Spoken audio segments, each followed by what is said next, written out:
નમસ્કાર. અચાનક નીતિન પટેલ ભાન ભૂલી ગયા.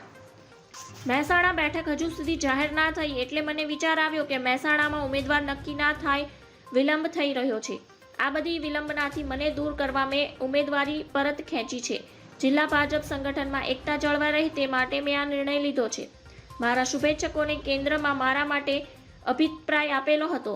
મારા નામની દરખાસ્ત પણ કરવામાં આવી હતી, પરંતુ આટલા બધા નામ જોતા મને થયું કે મારે મારું નામ પરત ખેંચવું જોઈએ.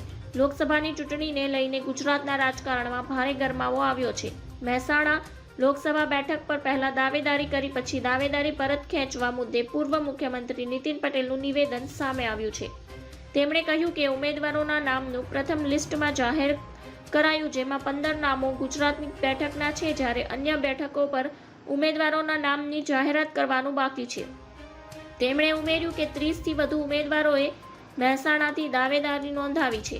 નીતિન પટેલે વધુમાં કહ્યું કે આ તમામ બાબત જોતા ઉમેદવારી પાછી ખેંચવાની મેં સોશિયલ મીડિયા મારફતે સૌને જાણ કરી હતી. મેં કોઈના નામની ભલામણ કરી નથી. ગઈકાલે કોઈ નિર્ણય કરી નામ પરત ખેંચવાનો નિર્ણય લીધો હતો. ધન્યવાદ. જય હિન્દ.